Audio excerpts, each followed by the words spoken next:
Welcome to episode 69 of the Ski Instructor Podcast. My name's Dave Burrows and I'm the director and owner of Snowpro Ski School based here in Valdivia in Switzerland. I hope you are all well. The season is almost upon us. The reason I know this is that one of my ski instructors just came into the door of the office and he's here.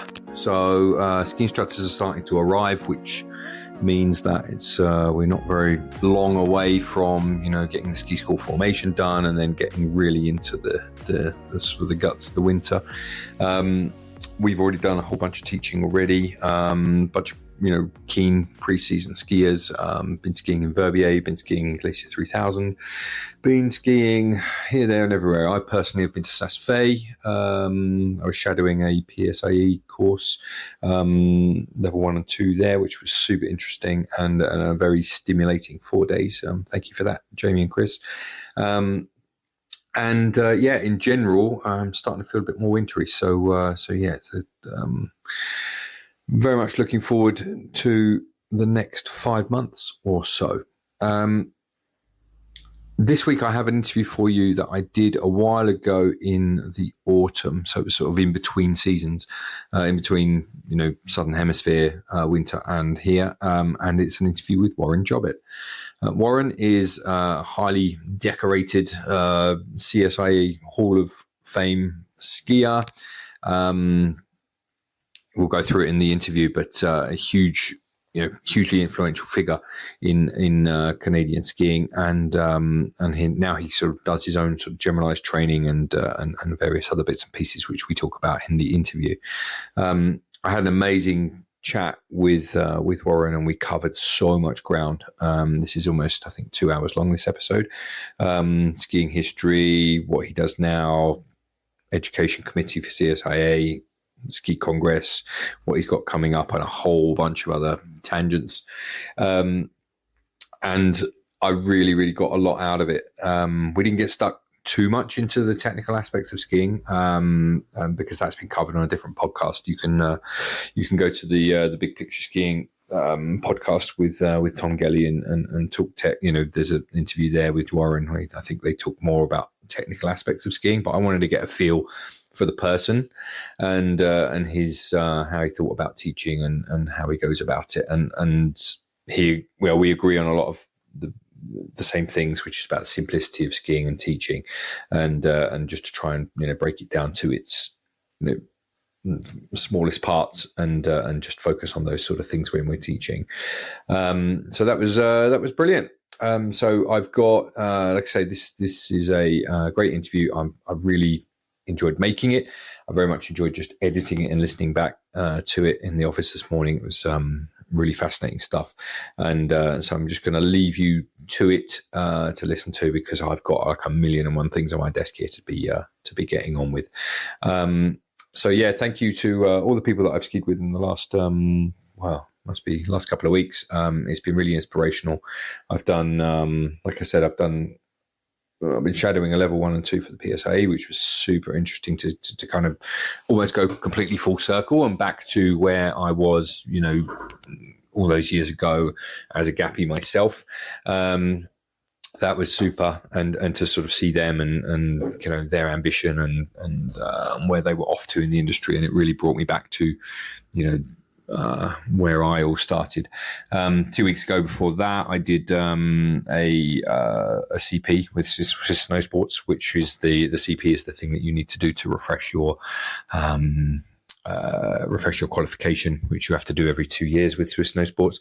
That was super interesting. Got some cool stuff out of that as well. It was very, very busy where we did it, so we didn't necessarily get a great deal of skiing in, but it's always very, very interesting to watch the Swiss Snow Sports demonstrators and educators. They all ski to a very, very, very high level. They're generally good guys, and the atmosphere is always good and friendly and very social. Got that, and I learned about the similarities actually between. There was a whole bunch of crossover between Swiss Snow Sports and their current model.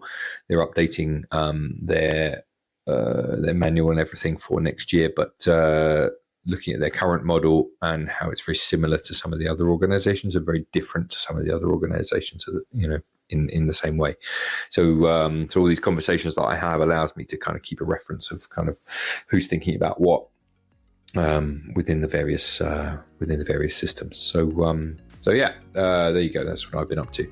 Right, I'm going to leave you with this interview with Warren. We started off talking about the skiing conditions in Chile, where he was in the southern hemisphere winter over the course of our summer. So I hope you enjoy the interview, and I wish you all early snowfall and some lovely turns and an excellent season of teaching. Thanks.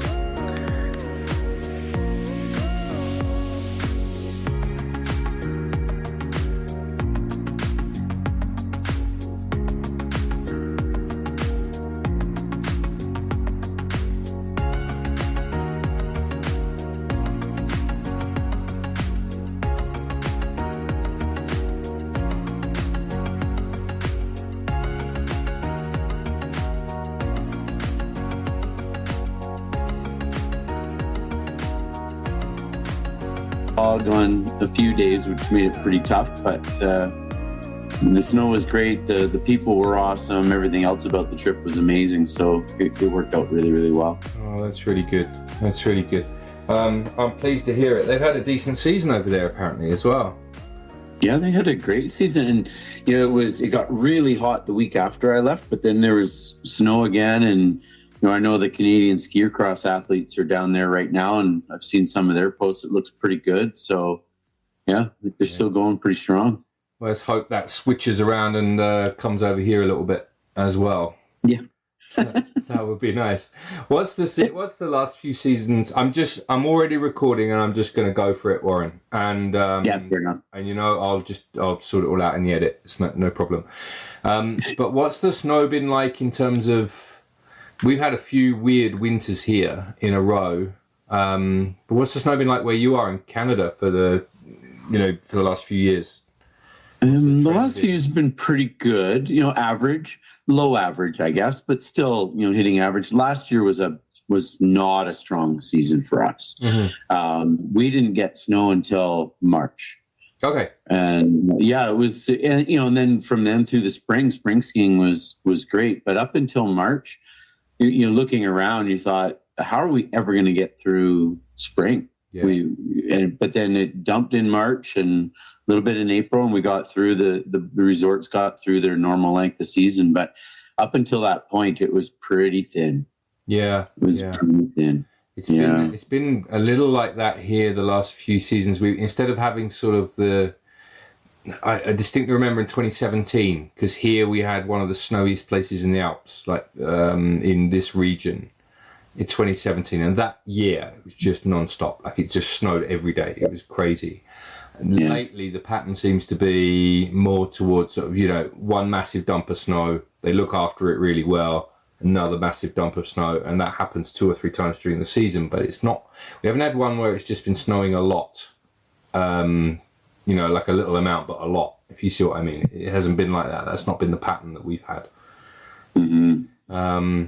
But to be fair to the people who run the ski areas around here, they're really, really good at keeping the snow and kind of moving it where it needs to be.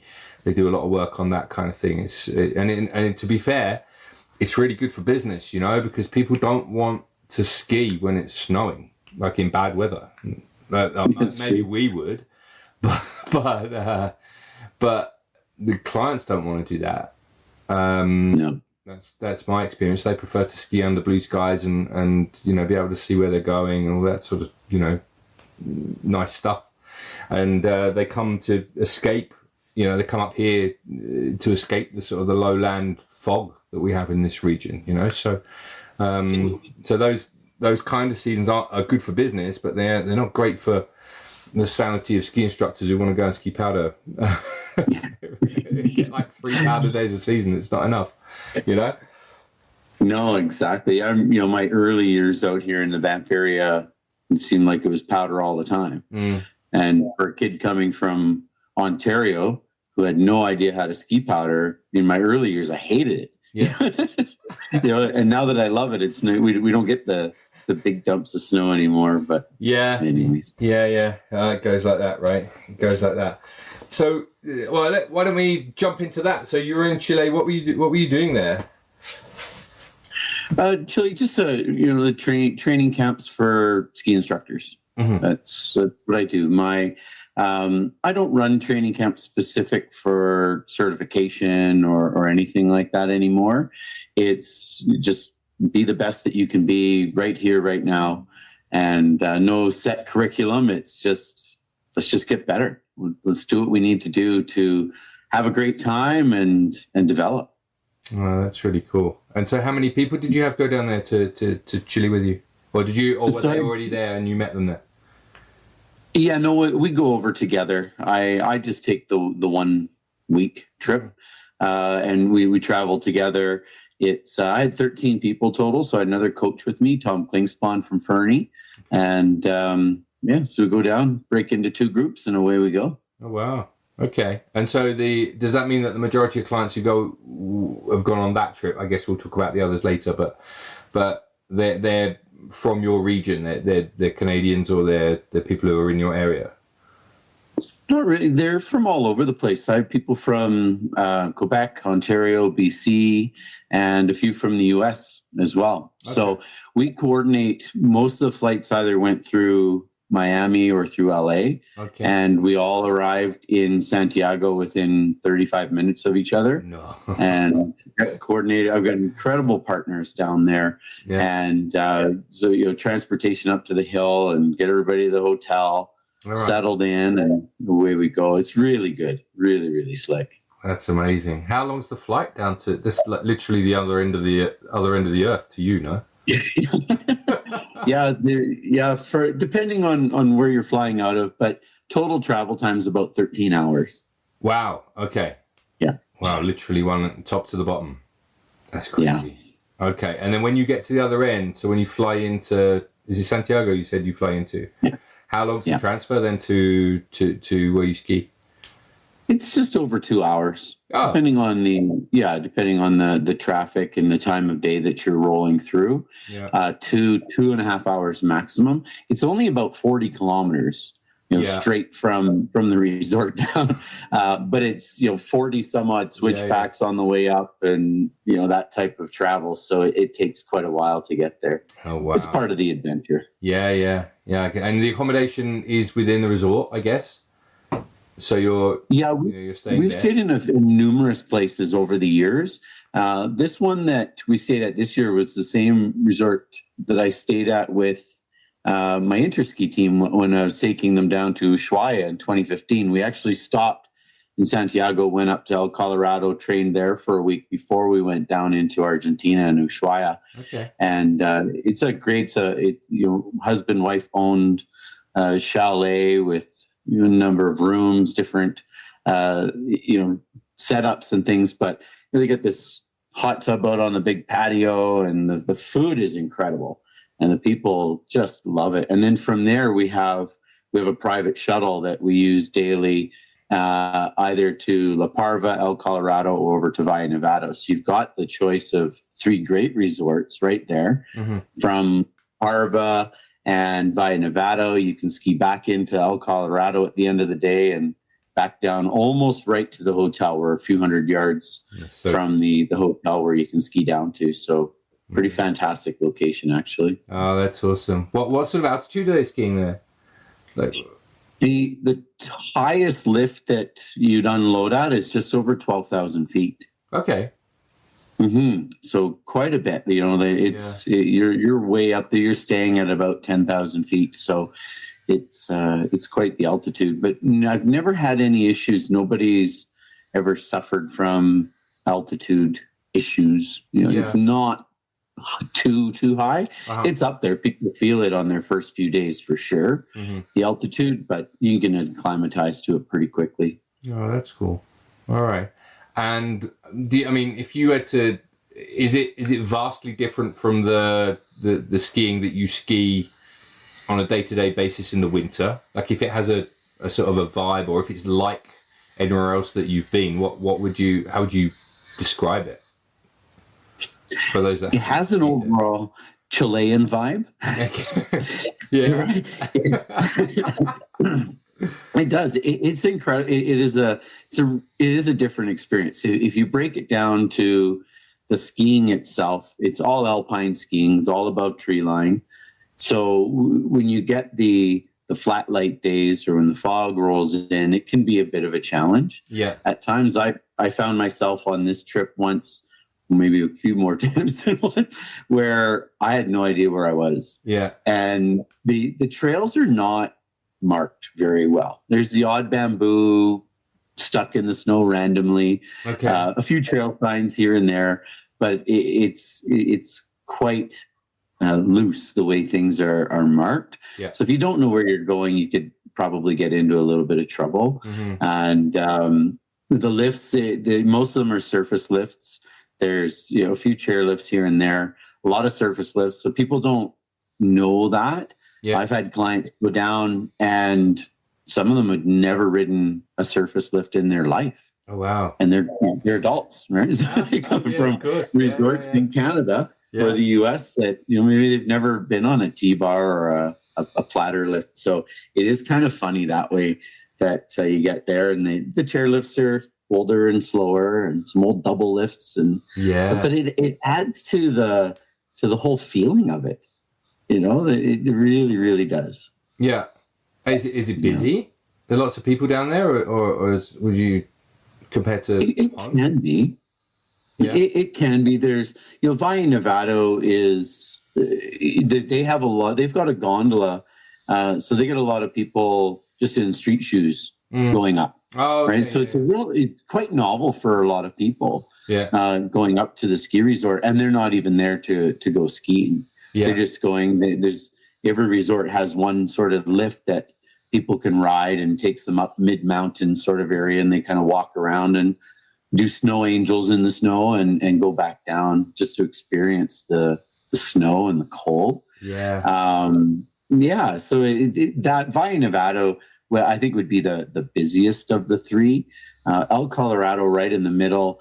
They're set up with lane spaces, and there's always World Cup skiers training there, club level, provincial level training going on.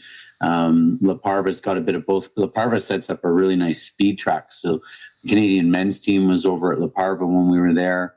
So stuff like that, but they're not super busy. The lodges where you'd go in to eat lunch, mid-mountain lodges, they're super busy because you've got non-skiers up there packing them full, especially on the weekends. But the rest of the time, when you're out on the hill, there's a lot of terrain. It's great terrain, good snow.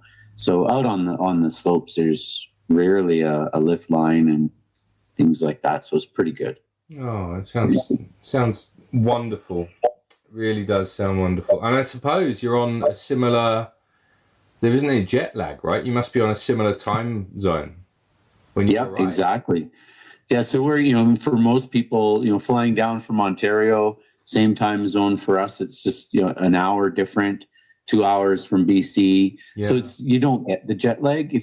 Most of the flights are overnight flights, the long section of the flight. So, if you can get a little bit of sleep, you might be a bit tired, but you don't, you're not recouping multiple time zones, that's for sure. Oh, that's cool. How's your sleeping on airplanes? Are you good at it? Brutal. I can't do it. I don't sleep on the plane, especially on the way down. I'm usually just excited about it. Yeah. And being in charge of the trip, you're always running through your checklist all the time. Yeah. You're just thinking of what if somebody misses a flight or anything like that, and the ground transportation and all those sorts of things. Like I said, I've got incredible partners down there, so it's usually there's never any issues. But being in charge, I've always got my brain ticking, so it's hard to sleep. Yeah. And then when you land, you're so excited to be skiing again. Exactly right. That it does. Yeah. You get a good night's sleep your first night in the hotel, and you get up and rock and roll. Yeah, I think you can kind of miss it one night. Like it's not so bad. Yeah. It's not so bad, but I don't know. I've always been fascinated by these people that are able to sleep in public. You see people who sleep on the train, or on the airplane. I'm like, how are you doing that? Like, it's just something I've never been able to do ever. I don't know how. Yeah, I've probably got about 6 of those neck pillows because I always forget to bring one, and you try different ones every time. Yeah. And so you get your blanket, you get all sorted out on the plane, and you see everybody around me is always sleeping. Yeah. And when I try to settle in and close my eyes, and I don't fall asleep, and I look around, and then you start getting frustrated that you're the only person on the plane that's sleeping. And I should be asleep. I'm tired, and why can't I sleep? And then then you'll never sleep.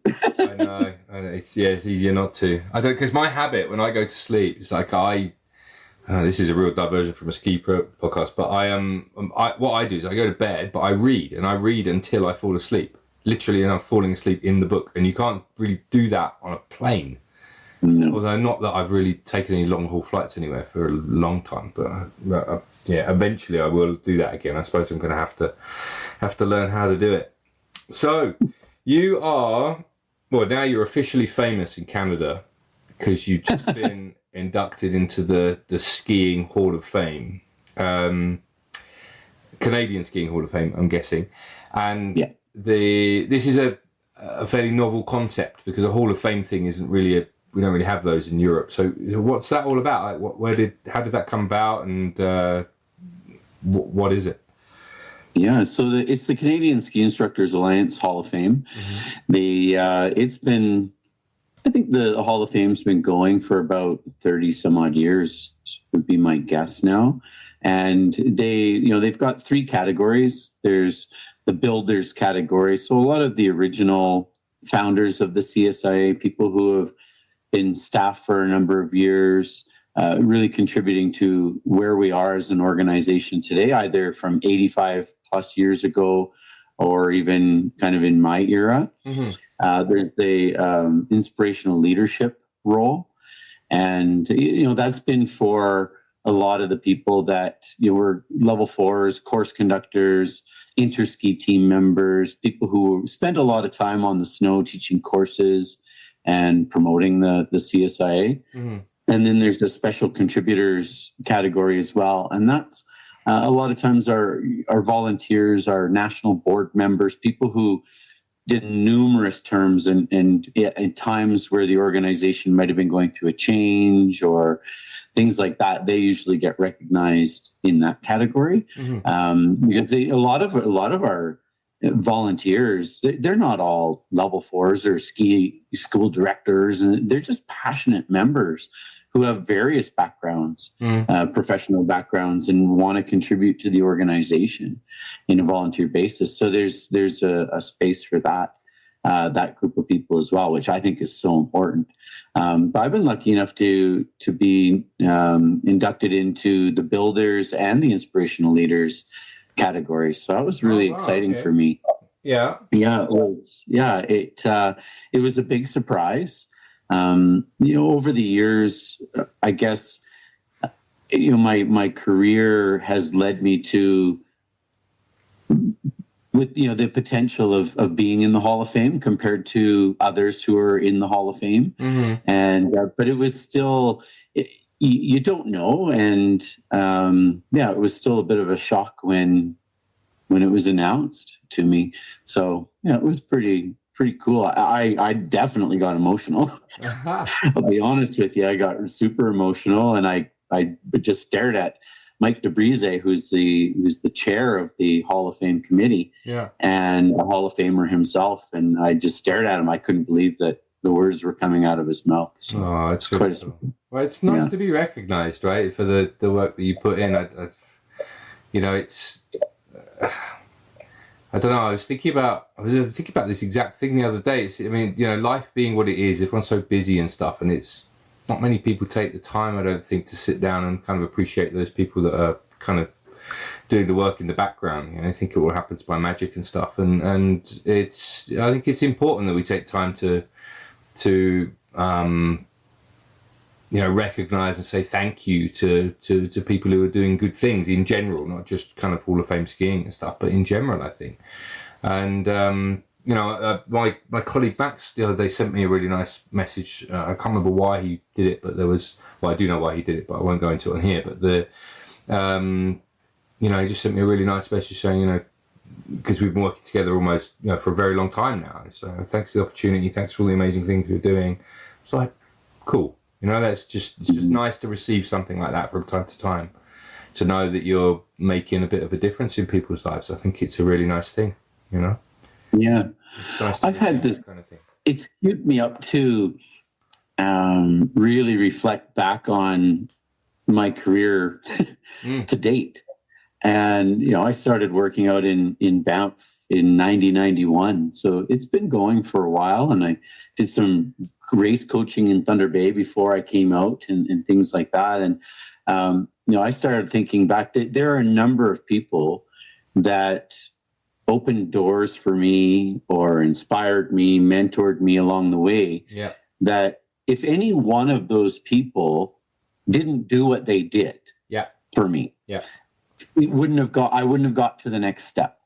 Yeah, I and couldn't agree with you more. Right? Yeah. I would have stalled out or done something different. So there's people who started the process going right back to my mom, who got us skiing as kids, to my first Nancy Green coach, and all the way up to, even, in the recent years of people mentoring me and helping me along the way. So there's a handful of people that were instrumental in me getting where I am today. And what's been really exciting since the announcement's gone out, the people who have reached out to me with, and it never struck me that there's a chance that I'd be part of their story. One of those people along the way that, had I not done what I had done with them or for them, maybe they wouldn't have gone as far as they have as well. And that was a really big eye opener for me. And, to continue, it's energized me to continue to keep doing what I'm doing, because maybe, just maybe,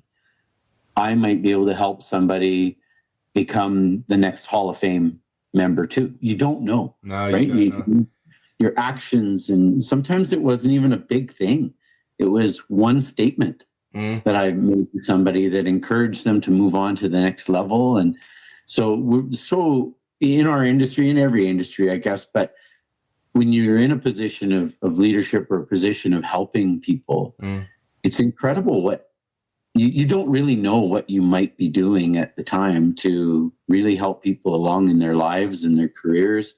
So this has been a neat little moment in my life that has not forced me, but, put me in a situation where I took a step back from my day-to-day and spent time thinking about, well, how did I really get here? And the people that I want to thank along the way.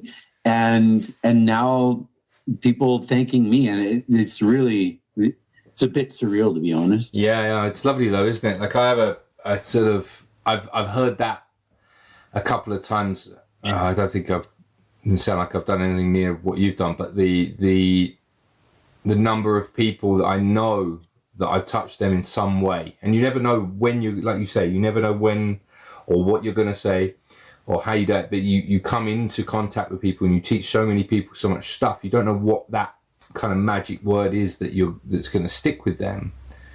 But I do know that I've been influential in a couple of young people's lives and kind of helped them a little bit to go off into the direction that they want to do. And I think it's an important thing. I think to also to be able to have that influence on people if they sort of seem to seek it, and you're able to pass on the benefit of what you know as an older person. It has value for sure.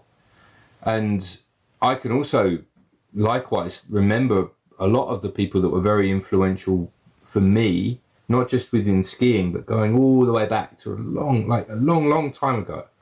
Every now and then stuff pops into my head from, I was like 10 years old or something, or various. And I see my life often as a series of kind of forks in the road. You could have gone one way, you could have gone the other. And normally at those forks in the road, there's someone standing at one of those forks in the road who sent you off in one way or another. And you end up where you end up. And I often wonder what would have happened if I'd have gone down some of these other forks in the road. But, you know, to see where you might have led. I looked one up the other day from a guy who was I used to work with. So I was working with him at JP Morgan. I'll never forget him. There's a guy called Matt Hatton. He's a really, really nice guy. And he was going off to set up an equivalent department, but within another bank. And I'd always wondered for a very, very long time what would have happened if I'd have gone down that path. You know, like if I'd have gone with him. And in the end, I didn't. I stayed for whatever reason. I was persuaded to stay, but I always wondered what would happen. And I've managed to find him on LinkedIn, weirdly. And he only stayed there. So it kind of answered my question, because he only stayed at that bank for 8 years before he moved on to somewhere else. And so I kind of went, okay, so maybe I would have ended up there, and would I have ended up here in the Alps looking at this amazing view out of my window, you know, like what might have been. You never know. Yeah.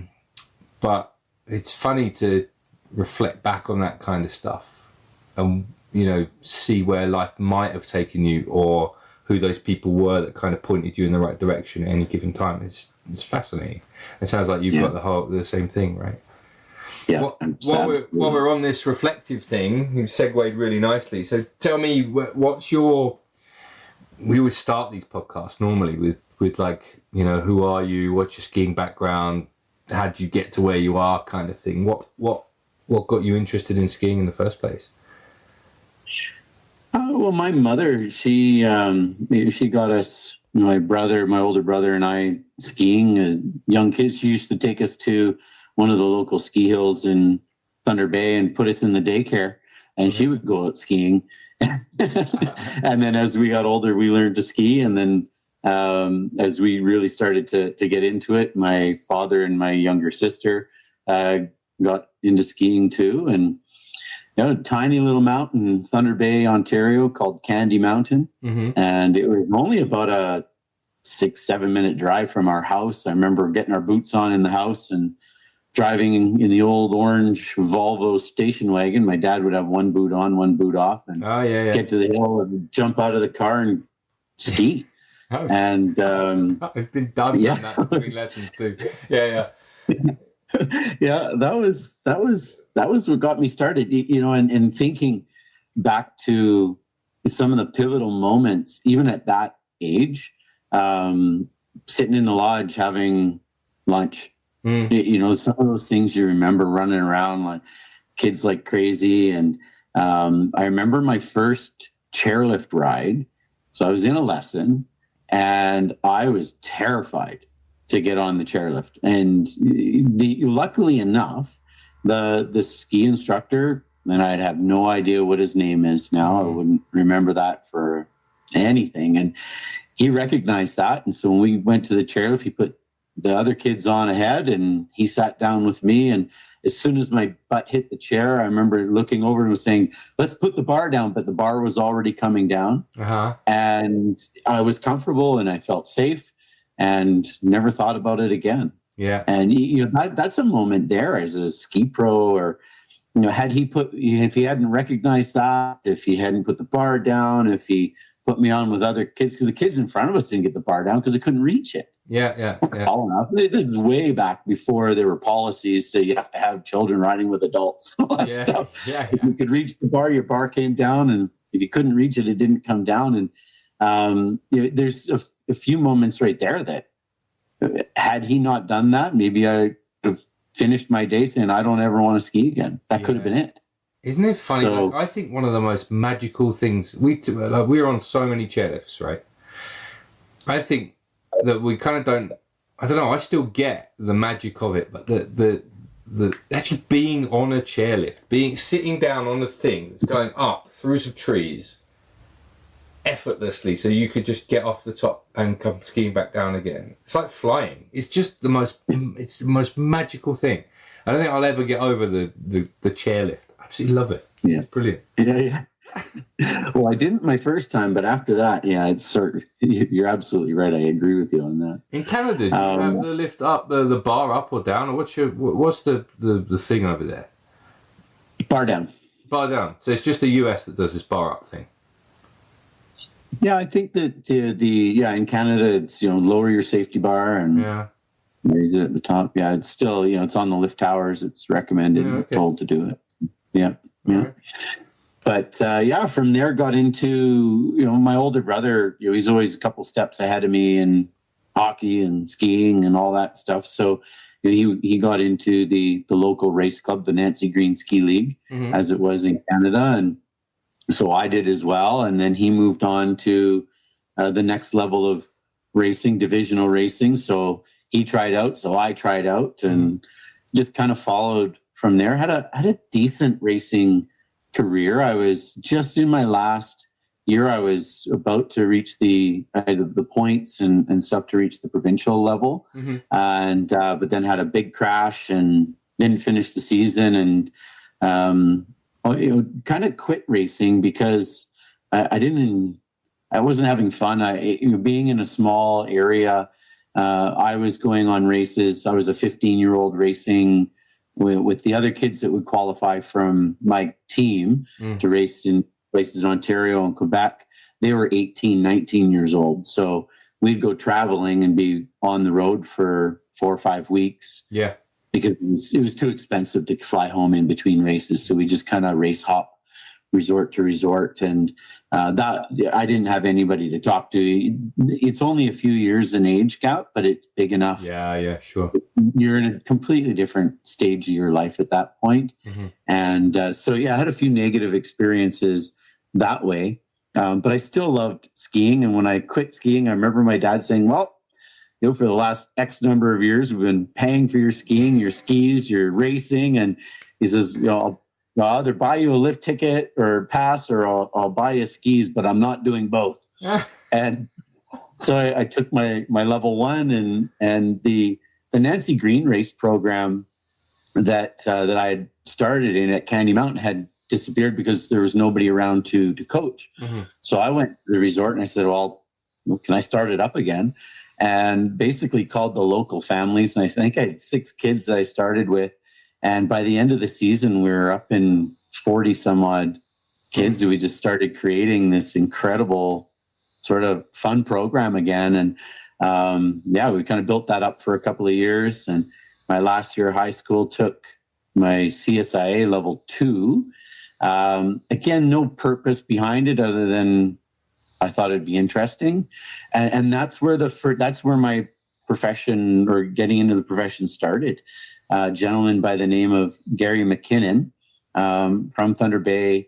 And he was my examiner, because they were called at the time, and went through the whole week. And at the end, you have your exams, and then you sit down at a dinner, and to the awards dinner. And I'll never forget it. It was a big room because there was a level 3 going on at the same time, a couple level, there's maybe 5 or 6 groups in the room.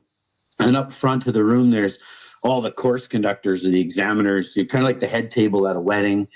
And they're sitting there eating dinner is served, and they're eating their dinners. And you look around you, none of the participants are eating their dinners because you're too nervous.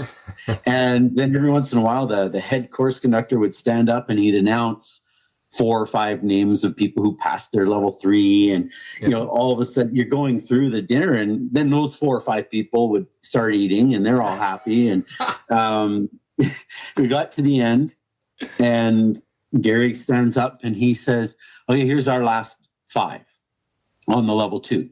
And he names them off. And I'm not listening. I haven't been named yet. I'm like, wow, I failed this. I can't believe I failed this. And I was devastated. And then he sits down. He goes, oh, wait, sorry. There's one more. We have to announce the course winner. So back in the day, the person with the highest marks was called the course winner. And I remember I got a really itchy wool sweater as my award. But I was the course winner. I had the highest marks. And so then, of course, my meal was cold, and I ate it anyways, I think. But, Gary came over to me. And this will, live in my memory forever. He knelt down beside me at the table. I'm sitting at the table. He kneels down beside me, and he says, what are you doing next year? And I said, well, I've been accepted to this university. I was going into kinesiology or phys ed, and hadn't quite decided what I was going to do. He says, you've got some talent in this. You should give this a try. Have you ever thought about teaching skiing? And in my mind, I was like, well, no, not, I was picturing Thunder Bay, and no. And he says, no, you got to go to the Rockies, and that's where you'd start your career. And he gave me his phone number. He says, if you're interested, call me tomorrow. So I thought about it, and I thought, let's find out more. So I called him the next day, and he says, well, are you interested? And I said, absolutely. And he says, great. You start at Sunshine Village on December the 6th. And because he used to be a level 4 supervisor at Sunshine Village in Banff. Mm-hmm. And he had already organized it all for me. Okay. So that again, there's one of the guys, if he hadn't come over to me, he could have left it. He didn't have to. Mm-hmm. He could have finished dinner and chatted with the other course conductors, and that would have been that. I would have gone off to university, and who knows, industry, right? That's one of those forks in the road you're talking about. Yeah. But that's how it started. I came out to Sunshine Village in 1991, and the intention in my first few years was always just do 1 year. But then, there was always another offer to stay. And I kept, as my snow school director, I kept saying no. And then one day he calls me into his office, Rob Cote, and he says, hey, how'd you like to teach skiing in New Zealand this summer? I'm like, sure, why not? I'll go teach skiing in New Zealand.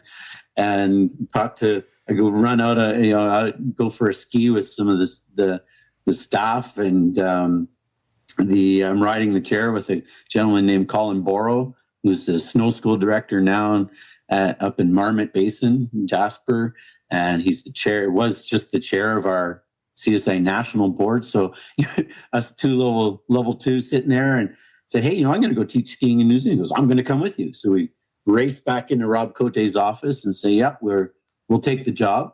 And great. So we go through it, get our work visas all set up. And I realized that the contract goes into the end of September. I'm like, oh. And I go back and I said, well, Rob, I was going to go to university. He said, well, I guess you'll come back here for another year. And that it just rolled like that for year over year over year. There was always something. And then I started working up my certification levels, and things just kept falling in my lap. So I've been very, very fortunate to have those people out there that maybe saw some potential but did something about it. Yeah. It's important, right? So I got lucky that way. Oh, wow. Okay. And so were you always in the Rockies then? Is that where you were, you kind of worked your way up the system, if you like? Yeah. It was, Sunshine Village, and then ran the club ski program in Banff for a while as well. That's the ski school back in the ski week days, right? Where it was mostly the British that would be coming over, and with the tour operators, and we'd have a 3-day program where you'd ski Lake Louise on day 1, Sunshine on day 2, Norquay on day 3, and then we repeat it again Thursday to Saturday, and go from there. So I ran that snow school for a while, and then after that, I took over the professional development program for Alberta and Central Canada, and then I had another very influential person in my life, Neil Tanner, who was level 4, but he'd owned some businesses and hotels, and he got me involved with a ski shop in town and took over as the general manager, stayed on as the PDP coordinator, but moved away from snow schools then. So I was a contractor with the CSIA, managing a ski shop at the same time. And that kind of rolled for about 10 years. And then the opportunity to take over as the Western Program Director for the CSA, so running all courses in Western Canada. And then that's when I really started to become more national, right, across the country, because it would run into Eastern Canada as well. And got involved with I was lucky enough to make an inter-ski team back in 2007. And then was staff after that. So was an assistant coach in 2011, and then took over as a head coach in 2015 and 2019. Amazing. So then that's when it all, and through those last number of years, I was full-time with the Alliance, and eventually sold off or got out of the ski shops. I had a running store going for quite a while as well, but kind of moved away from that and just stayed full time. When I left the CSIA, then got into running my own training programs. And the funniest part about that is I'd spent up until that point, 28, 30 years honing my craft as a ski instructor. But the majority of that was running the CSIA and being the person who was selecting the interski team or mentoring the level 4s to get to their next level of course conductor status but being a decision maker. And it wasn't until I was no longer with the CSIA in a full-time capacity or as a staff member where I could fully realize my potential as a instructor or a coach. Because I'm the person who held the keys, the perception. Well, if I was working with a level 4 and I said, oh yeah, let's try this in your skiing. They would try it a little bit, but nobody wanted to make a mistake in front because he's not ready to be a level 3 course conductor yet. Or he's not ready to make the interski team. And or say, hey, does that make sense where we're going with this? Oh, yeah. And then you'd ski away and they'd turn around to everybody else and say, I don't have a clue what he's talking about, but they'd be afraid to ask questions because they don't want to look like they don't know the answers. Yeah. Or they don't understand. No, it's tricky. So now, I'm just training people to be the best that they can be. And if they have a question, they ask. They don't understand what I say. It's more to do with the balance of power in that group dynamic, isn't it? Like if Absolutely. I'm on a course with you and I'm a guy who just wants to get better, I'm looking to get my money's worth, and you're there in front of me. I've paid you for the privilege of being there. I don't have to be intimidated for you. You've got something that I want. There's a difference, I think, when you're, like you say, course conductor, or you're selecting people for the next level of certification, or you hold their ambitions in your hand to a certain extent, but at the same time they have this perception of I don't want to piss this guy off because maybe whatever they have a weird feeling of this. It's a very strange thing when you're teaching I don't do a lot of it, I'm planning to do a bit more of it, but when you're training ski instructors, did a bit of it last year, put on the odd clinic here and there, and the bit that was the most frustrating to me is that you would explain something or you'd ask for a bit of kind of backwards and forwards dialogue and you just get that like blank look or the blank face and no one wants to say anything. No one wants to make a mistake. And I'm just like, I'm asking for your input. I'm asking to know what you know. Like I'm not asking, and there's no right or wrong here, like there's no pass or fail. It's just me. I'm not in charge of anything. I'm just trying to put on a little clinic for the staff. And it was very strange, that sort of silence or that timidness. So I don't want to say anything just in case I look like a fool. It's a really funny barrier to try and have to break down, I think. You must have come across it loads. Tons and tons. And when you're in it, you don't recognize, right? There's times where, I think everybody's got it. They're all happy. They're kind of trying, but until I had moved out of that role and I was skiing it was in the fall, I was skiing with a level 4 and that had hired me for a few hours. And I trained this lady a number of times in that previous relationship. And, we're out there skiing and the ability for her to learn was mind-blowing. And her skiing went through the roof in a few runs, not a few hours, in a few runs. And we're looking at each other going, what is going on here?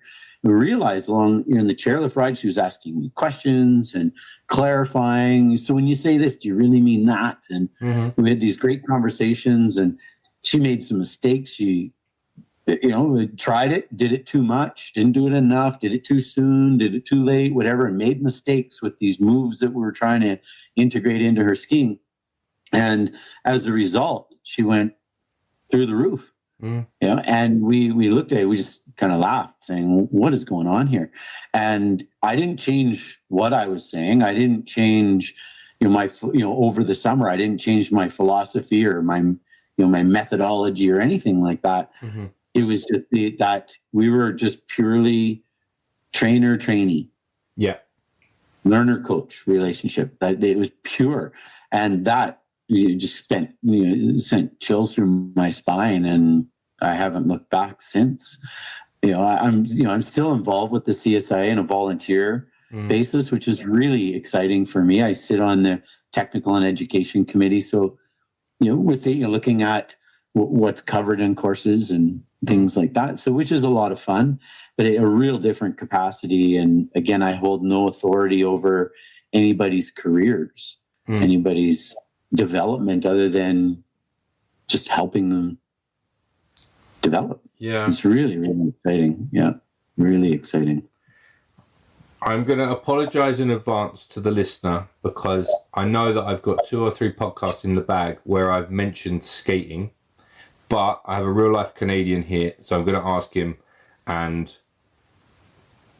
I don't apologize for it. So you said that your brother used to play hockey. Is that right? I'm assuming most Canadians do when they grow up. I'm guessing you probably did a bit, right? The majority, yeah. We both played hockey, yeah. Okay, so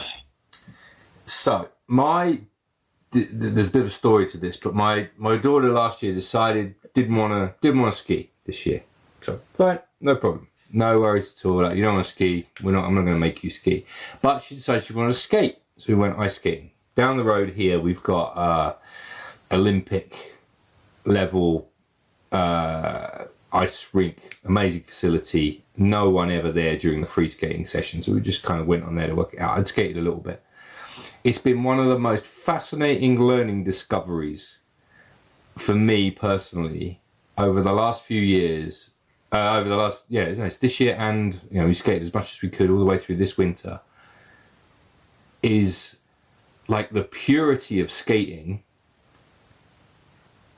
and the fine balance that you need to skate, especially when you go back onto a pair of skis. Now, some of the movements are different. A lot of the movements, I think, are quite similar. And a lot of the base positions are quite similar. But it's absolutely fascinating. It's been a huge, huge thing for me. But and I was sort of zipping around the ice yesterday, and we were just playing some, it was an open session, and a few guys playing hockey there, and I'm playing with them. It's absolutely amazing, like what you can get out of cross-training in that way, and what you can discover about what is possible. I used to kind of get this thing over the summer where I go a bit rusty, and then the first few times, that I go back on skis, I'm trying to find my feet and stuff like that. I have no hesitation to say that I'm going to be back on it like straight away as soon as I get back on snow in the autumn, which will be next week actually. Simply because I think if you can skate, skiing is super easy. The balance point is huge on a ski compared to a skate, and the surface is way grippier, more forgiving. It's absolutely incredible. Do you still skate, or are you like purely skiing now? Yeah, no. So we still skate. I've got 3 children, 2 older ones and a 7-year-old now. But we've all skated, and my son, the kids around him here in Canmore, his best friends and the group he hung out with, they were all into hockey. And I played hockey up to a high level back in Thunder Bay until I could no longer commit to the team because I was going away in ski races all the time. And I chose skiing over hockey, but was at that point of that choice was at a similar level in hockey to where I was in skiing. And so I had a good background of hockey and skating, and always skated when I had time in between. But when my son Reese wanted to play hockey, they needed coaches, so I got in as an assistant coach. And because I wasn't the type of person to sit in the giant refrigerator and watch my son learn how to play hockey, right? and hang out with the hockey moms, and fathers, right? So it worked for us because during practices, I was on the ice, and I was nowhere near the skating level or playing ability of the gentlemen who usually were the head coaches. But, I knew enough about the game and could move the pucks around and help the kids skate and, sit on the bench during the games and encourage them to remember what they did in practice and all that kind of stuff. Right. So that was exciting for me. So I could still be a part of what my son was doing. Right. So, during the practice, you could, help them out. And during the games, you could sense what was going on and what the kids were talking about and how they were excited about the games and all that kind of stuff. So it was, I enjoyed that part. So I've always stayed skating. And now my oldest daughter, she was a good skater. And now my youngest, Natalie, she's skating as well. And it's been a lot of fun. Her skating has started at pretty much the same age as her skiing. And as her skiing got better, her skating's gotten better. As her skating's gotten better, her skiing has gotten better. 100%. Other than the propulsion being gravity in skiing versus muscular action in skating, the gliding on an edge, the balance under your foot, the muscle engagement. So you're not. The kids always start on the inside of their skate blade to get your blades straight and you're, on the ice and all that kind of stuff. It's incredibly similar. And, we would always, teaching skiing in my early years, if you had kids come out and, you ask, what do you do? And I'm a hockey player. Great. Yeah. And in Canada, got that a lot. Yeah. Oh yeah. You get over here, go straight down and say, can you just stop?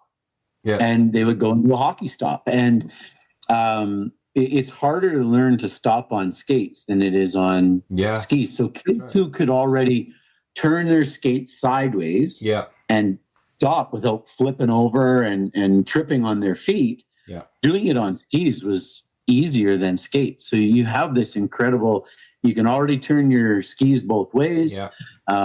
Skating, you go public skating, everybody goes counterclockwise around the arena. But in hockey and training my kids to skate, you skating, you do loops both ways, do figure eights and things like that. So edge to edge, foot to foot, balance while gliding. Those are the things that we have a huge advantage over when you're skating. Yeah, absolutely. It's incredible, and you become hyper aware of the where your balance is over the top of your foot. You become super aware of where you are in your foot and your ankle, and actually you can become. It's a very, very strange thing because you can use on skiing. You realize just how much fore and aft that you can use because you've got this massive kind of ski like sitting there in front of you. You don't have that flexibility on a skate, but you can still end up. So I'm working on, so I've been watching a couple of tutorials online about this. I've kind of largely taught myself to skate using YouTube actually, but the learning how to do a crossover, for example, whereas on one, in a certain position within that movement, you have to be more towards the back part of the skate. And you're like, wow, but that isn't actually, it's not, you're talking about not even really, really fine balance movements while you're zooming along across ice. It's absolutely incredible, the balance that it gives you. The only place that I think, and I've talked about this on a previous podcast, but the only place that you find yourself on skates, which I haven't really mastered yet, would be the inside edge of the inside skate. It's a place we never really want to be on a ski. Well, you're rarely there, unless it's getting really rowdy. And that's a place that I'm finding it very hard to go to because it's not natural for me, having spent so many years skiing. Do you see what I mean with that? It's a strange place to be, which I don't think, if you grow up skating, I think you just learn that move. But I'm not kind of ready to go to that place yet because it just feels so weird, I already have a problem within my own skiing of diving in with my whole body too soon. So I don't really want to do anything that's gonna exaggerate that problem when I get back on snow, you know. Yeah, but on skates though, it's initiate that balance on the inside edge of the inside skate at the foot level, because on skates you can't just throw your body inside either. No. Right. So if you initiate the balance on that edge, your alignment, the way your body has to align above the edge of that skate, is no different than the way you'd be aligned, in an arc at the fall line. Okay. Right? They'd be very, very similar. So if you start that balance at the foot level, you would be able to, because as you're crossing over, you step into that inside foot. If you've leaned over on your skates or anything like that, you're not going to be able to cross over and place your other foot in a place of balance and alignment like you would skiing. Okay. So it is really, really similar, to be honest. I get where you're coming from. Yeah. But initiate the roll or the balance to the inside at the foot, not the upper body. It's no different than skiing. And your alignment on that edge to grip it and to balance on it, as you could swing your outside leg around you as much as you wanted, you should be able to do that on your skis as well. I could definitely do it on skis. Skates, I just don't trust it yet. You fall on this icy hard surface and you get all wet. So, yeah. Anyway, look, listener, there ends the inaugural episode of the Skate Instructor Podcast. We're going to move on now. So, tell me how this developed, right? So you spent a long, long time within the CSIA, going here, there, and everywhere, teaching instructors how to teach and organising courses and all this sort of stuff, if I've understood that correctly. Yeah. And then you pop out the other side of that. So, right, okay, I'm going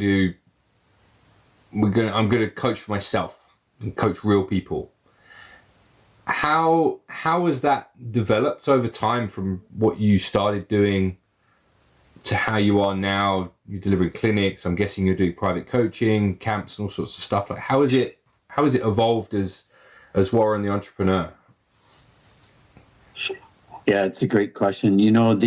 I was very fortunate because my exposure in Canada was quite big, just because of the role I had. And a lot of people had heard the name or maybe have seen me at courses, but never had an opportunity to ski with me. So when my first year running, opening up camps or putting on camps, the clientele they are ski pros or race coaches. So the market was already there. The biggest part for me was I created my starting point was I just created a video series, just talking about skiing from my perspective, as opposed to the CSIA's methodology and technical approach. Because for any organized certifying body, you've got to, especially Canada being such a great, large country with a lot of instructors, a lot of snow schools, right, from tiny little riverbanks to gigantic mountains and everything in between. The systems you use, the methodology, the technical approach is determined by a group of people. And so there's hints of Warren's ideas in everything that we did in the CSIA, but it wasn't just the way I thought about skiing. And so I created this series called Technique Exposed. I put it on YouTube to brand Warren Jobbitt, not Warren Jobbitt, the CSIA guy. Yeah. Okay. And that seemed to kind of start the ball rolling. We're feeling, wow, I'd like to hear more of that. I'd like to, ski with you and stuff. And I quickly positioned myself as not a course prep program. Right? You're not coming to ski with me to prep for your level 2 or your level 3 or your level 4. You're coming to develop your skiing in the time period we have together to get you on a path of development and So that was the premise of the camps. It wasn't to come and to practice your short turns for your level 3 ski off. With you. That wasn't it at all. And I think it's evolved from there. I've evolved my understanding and delivery of a very simplified technical approach. I've had the opportunity to work with our Canadian skier cross athletes, our Olympians and World Cup athletes, because I've done a lot of coaching in the past. And so I work with a lot of fist level racers as well, early season, who will reach out. Usually the parents were ski instructors, heard about me through the race club. Yeah. I'll do some one-on-one training there as well. But the idea really is to not present curriculum. It's to teach the person in front of you. And I have that opportunity. And, going back to my CSI days, you have to do that. Like, you're a national body, you have a standard, and you have a curriculum that has to be delivered, because that's what your students are going to be tested on when they do their exams down the road, or whether it's an ongoing or a set of exams 2 months later. And if you don't deliver that curriculum, then you're not doing your job properly. You're not delivering the product that the people bought. But the product that I sell now is just pure ski development. Yeah. And understanding. We talk a lot about the skiing, and I encourage people, if they are still in the process of learning how to teach and become a better teacher, to pass the certification.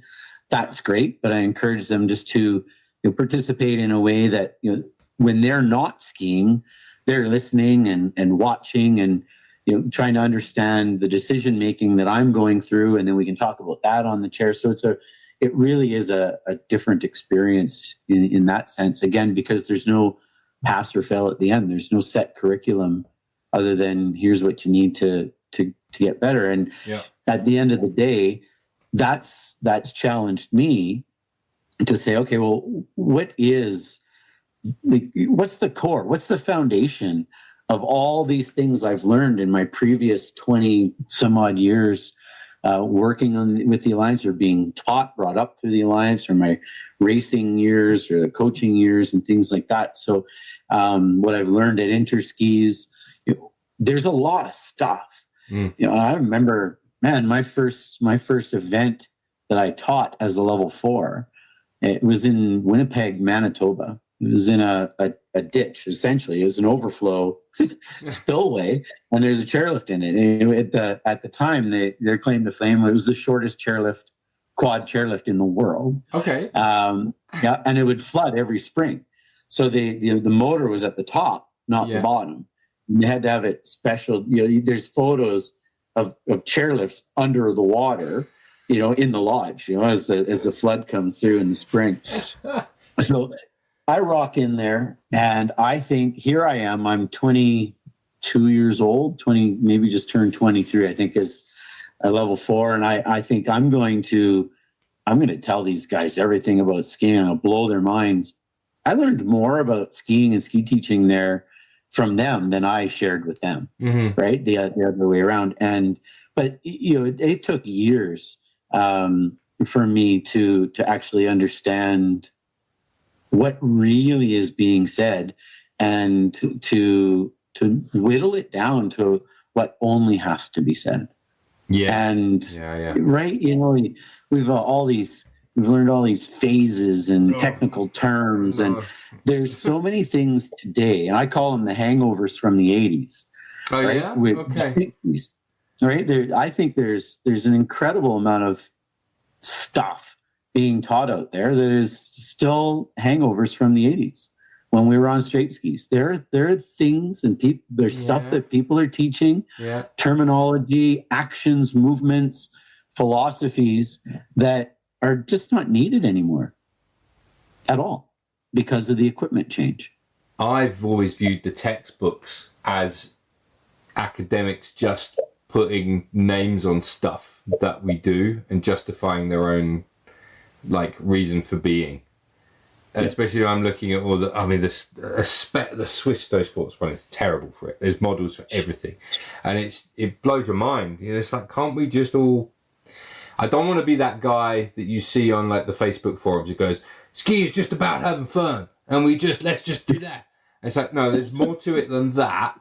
But there isn't, there's only so many ways that a ski turns, and it doesn't need to be quite as complicated as it's made out to be in the textbooks, I don't think. But you only learn that, I think, Warren, with the benefit of years and years and years of doing it. And you often see the younger instructor falling into the trap of kind of just downloading into the client like everything that he knows or he or she knows, right? And that doesn't work either.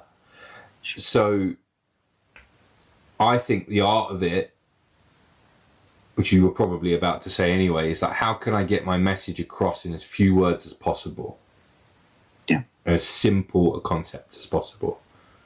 Yeah. And that's how I try to teach now, because I don't think, especially in a lesson situation where you've got like a paying client, what you actually want to do, and it's a common theme that runs through everyone I've interviewed, is who has been at this for a long time. It's like, what can I do to this client here right now? What can I tell them that's going to make the biggest difference to their skiing right now? Mm. How can I help them the most in these 2 or 3 hours that I've got? And I don't really want to keep. I used to do that in the old days. Just, and we're just going to, we spend 2 minutes on that, and then we'll move on to something else, and we'll do something else. It's like, nah. We're just gonna. This is the thing. You gotta take the time to identify the thing, and then work on the thing. And if they want to come back for more after that, great. But the thing is the thing, and you can't. You don't need to fix everything in one session. No, exactly, and that goes back to, and I'm guilty as charged. In my early years as a level 4, right? You go out there and it feels great to be the smartest person in the room, right? And you stand in front of people and talk to skiing with all these big terms and stuff like that. And a few years back, the CSIA really went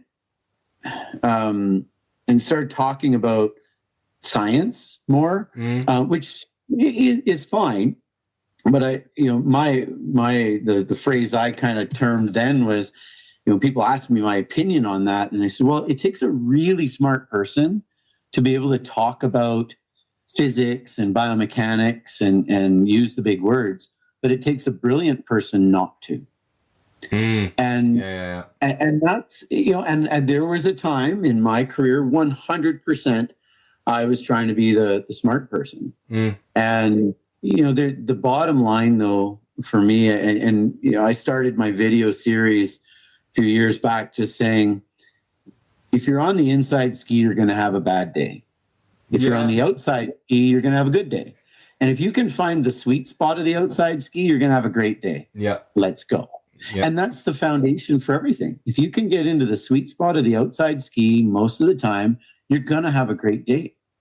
Simple. It's that simple. And there's only so many ways that you can move your body to be in the sweet spot of the ski. And you go back to your skating analogy, right? You move a little bit too far forward, move a little bit too far back, lean this way, lean that way. And this, the skate doesn't hold you up.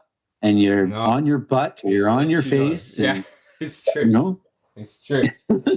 So, it really is that simple. And I've spent my career going from kind of complication of our sport to simplification of our sport. And I think I'm down to 3 moves and 2 parts of an arc, and that's it. Like, I don't think I can get any less than that. Like I break a turn down into 2, and I've got 3 foundational movements and kind of a part-time move if and when needed, and that's it. Then I can't really seem to get I can't knock it down any simpler than that. But people will say, "Wow, that seems too easy." But it's easy to say and it's easy to do. The movements that we teach in skiing, we could talk about it here sitting in a chair. You can make the same moves. You can do it getting up off your couch, sitting down on your couch. That's a move. Simple things like that. And but our sport, because we're the terrain is constantly changing, and we have these great long levers and stiff boots and that kind of stuff, that it becomes really difficult to perfect it. And you and I are probably still involved because we've never perfected it. You get better every time, I like to think, but you've never perfected, because no two turns are the same. I broke my leg. This is a perfect example. Back in 2019, January 27th, 2019, at about 11:47 a.m., plus or minus 30 seconds, I broke my leg. And it was the first big accident I've ever had skiing. I was having an incredible day. I was training our interski team and level 4 course conductors the day before the level 4 course at Sun Peaks was starting. And I was skiing down, having a great run. Everything was fine, going as fast as I normally go. And all of a sudden I hit a soft spot in the snow. It was perfectly groomed, grippy, dry. Yeah. You know, and the snow sunk and my ski stopped and my femur rammed down onto my tibial plateau and shattered it, and I tumbled and crashed, and that was that. And it was, you know, I didn't do anything wrong. I didn't make a mistake, but the snow changed. And that's a real, you know, kind of magnified example of our, you know, snow can change and everything. So our balance is always changing, and our rate of our moves, when and where we do it, how much we do, that's constantly changing. So to perfect something like that, I think, is almost impossible. And that's where our sport can become seemingly quite difficult. But the actual things you can do with your skis to interact with the snow to change direction on an arc there's only a couple things you can really do. Yeah, that's right. There's a lot of stuff you can make up to do because you haven't done that, and that's where we get caught in these crazy ideas, you know, that course conductors, high level ski instructors come up with, because it's something that, you know, they were skiing once and they, you know, they had a good turn and they're, and it felt like something. They had a feeling in their body, and so then they, in their minds, they create an image of what they did to match that feeling, but they actually didn't really do that. And then they're out teaching that to everybody, but it's not really related to foundational balance or movements, tipping the ski over, getting the ski to grip the snow. So we get these crazy ideas going out there, and they just take on a life of their own. And I think that's what I've seen is in my last few years with the CSIA, I spent most of my time mentoring, so following my top level course conductors for a half day, just to observe what they're doing and helping them with some ideas and things like that. But I realized that they'd be working on something with their group, and they say, okay, we're doing this. Let's do this. Let's move like this. And I'd watch the course conductor ski down, and I don't see that move in their skiing. And they're teaching other people to do it, and they're really struggling to do it because they don't see it in the course conductor skiing. And so then I'd ride the chairlift and I'd start asking questions, you know, where'd this come from? Why are you on to this? And 100% of the time, I kid you not, Dave, they would say, well, I feel this in my skiing. Hey. And it all related back to something that they felt. And we know that you and I, we could be on the exact same equipment. We could have the same body shape and strengths and knowledge about skiing. And you'd ski down, leave an arc. I'd leave the exact same arc. And if we talked about how it felt to us, we'd have a different explanation. Yeah. It wouldn't be the same. And so I think a lot of things that we see in skiing today, you see it on YouTube and you hear it with the top level people out there. I think a lot of it is based on a feeling that they had that resulted in a good turn. And then they're conjuring up some sort of movement pattern in their head that matches that feeling. And then out they go and they start teaching it. Because I and as soon as you'd hear that, I'd say, well, okay, let's take a second here. When you send your group down first, and I want you to show me this move, like exaggerate it so it's punch me in the face obvious you're doing that move. And they'd come down and they'd rip down and they'd stop and I'd say, so did you do it? Like in there, yep.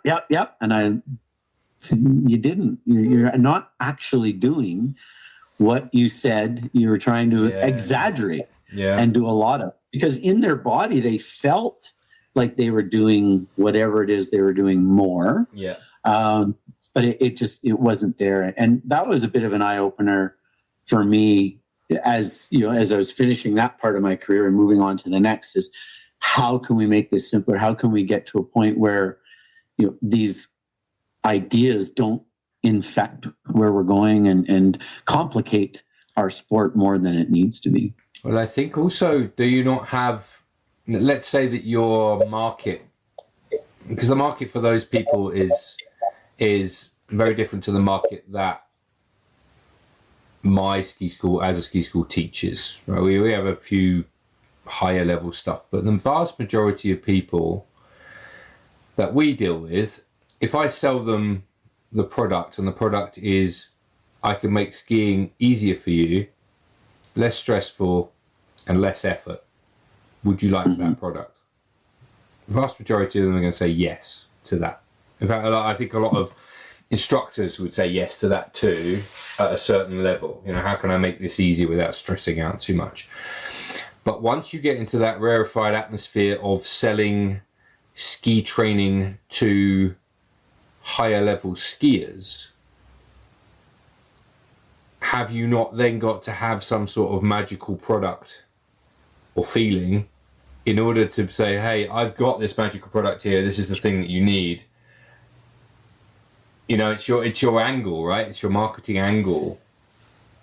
And they may genuinely believe in that is a thing. But what you were saying there reminds me a lot of when I was training my colleague Ben, my good friend Ben, who I used to set the ski school up with. And I was in the phase of desperately trying to get better. And when we were instructors together, I'd be like, "What do you think of this? What do you think of this?" And he'd be like, "It just looks the same. It just looks the same." He said, "But I'm doing this thing." So, it looks the same, because you can't escape your body's. To a certain extent, you cannot escape your body's inbuilt movement patterns, the way that you are. You're a certain size, I'm a certain size, I move in the way that I move. I'm never going to look like someone who isn't built like me, who doesn't have the same levers, doesn't have the same ankle flex and long legs and short arms, that I've got. I'm going to look the way that I look, and whatever magic happens to me, I've come to an understanding of what happens to, why I ski the way I do, why I look the way that I do when I see pictures of me skiing. I know why that is, and it's because of how I'm built, and it's accumulation of like old injuries and various other bits and pieces. I have to ski like that. That's how I ski. Yeah. It wouldn't be the same for you, and it wouldn't necessarily. You can't put your blueprint of how you ski onto someone else who isn't built like you. It doesn't work like that. It just doesn't. Yeah. Yeah. It's funny. I used an example of about 5 or 6 years ago. So when I was coming back from my broken leg, and I've always spent time watching World Cup, and that to me, it's the Formula One of ski racing. Right? It's where you would find some of the movements that you might want to integrate into your skiing. And Alexei Pentero is one of my favorite male skiers to watch, GS especially. And there was a video on YouTube of him skiing past the gate, virtually straight at the camera, and then rolling onto his new edge and skiing away from the camera. And I studied that a whole bunch and watched the movements. And then I went out and I started practicing. I was just trying to develop my ability to go from my right foot to my left foot, or left to right. It was my primary balance ski, and watched him, and okay. And so off I go. I'm practicing, and of course you have to tie a movement to an outcome. And I started to feel like, hey, I'm getting that same turn shape and balance, and where I felt the pressure and stuff like that. So I'm thinking, great, now let's video this, right? So I get somebody to video me doing it. Guess who I look like? not Alexi Pentro. I looked like Warren Jobbitt making that move. Yeah. Right. I didn't. But in my mind, I looked exactly like Alexi. I was certain that I was going to look just like that because I didn't. I looked like me making that move. Yeah. And I use that example with people all the time we do a lot of video. We do video all the time on my clinic. As soon as somebody in my group recognizes, they're like, well, I got it that time. And I'm like, yeah, absolutely you did. So when their observations match mine, or their reflection match my observation, I'm like, yeah, okay, let's shoot that on video. And let's take a look at, so you're seeing what I'm seeing. Mm-hmm. And they always, when they watch the video back, they're like, oh, and noise. Because they think they look like me or whatever picture they've got in their head of what they think they're going to look like. Yeah. So when we tie things back to outcomes, what the ski is doing on the snow, the turn shape, your speed on the arc, whatever it might be, then when you watch the video back and you're looking specifically for the outcome, it takes their eye a little bit away from what they look like themselves and more as to what the end. So analyze the actions versus what you look like making those actions. But it's a pretty funny thing, and I went through it myself, right? I've gone through it myself where I think I look like something and I don't. But if I look at the outcome, and let's be real too, the equipment I'm on versus what a World Cup ski racer's on, the physical ability, the age, the snow setup, all those things, the speeds, they're so different. If I looked exactly like them, I'd have to have all that set up as well. Yeah. And strength and all and knowledge and all those things. So it's pretty hard to match what other people look like. Yeah, I hear. And most of the time you don't know what they're trying to do.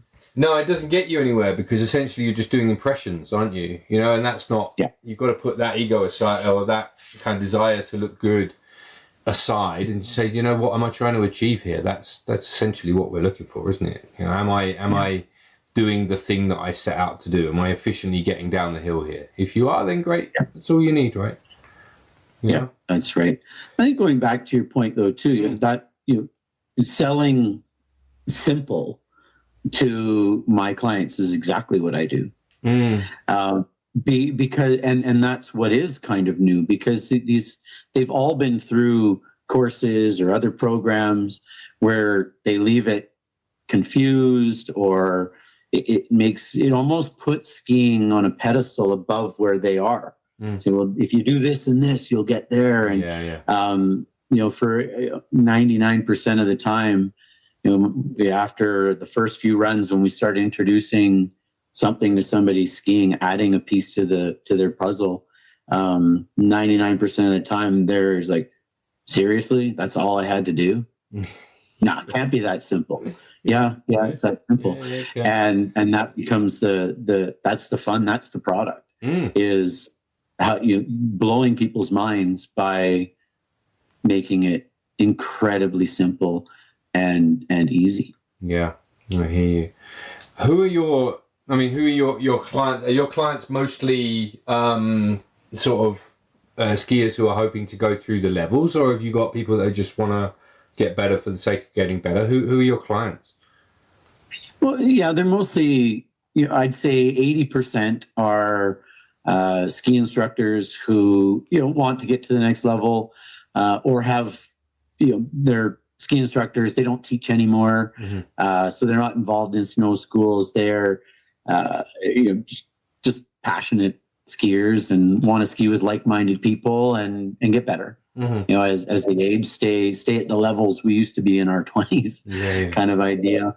And then the other sort of 20% working with racers and I haven't worked with our skier cross team for a couple of years now, but there's a few years there where I'd work with them in the spring. Some of the athletes coming back to snow after injury, or end of the race season, and just kind of get back to fundamentals and stuff like that. So, but the bulk are people who have been in the industry, are in the industry, age range anywhere from 18 to 78, I think 78. So pretty incredible wide range of people. But again, they're all like-minded. So you get them in a group and it doesn't matter. Everybody's there to support each other and just get a little bit better. So yeah, it's not a competition, right? It's not like an exam. So no. Yeah. And I can't, I'm very fortunate to have the ski resort partners that I do.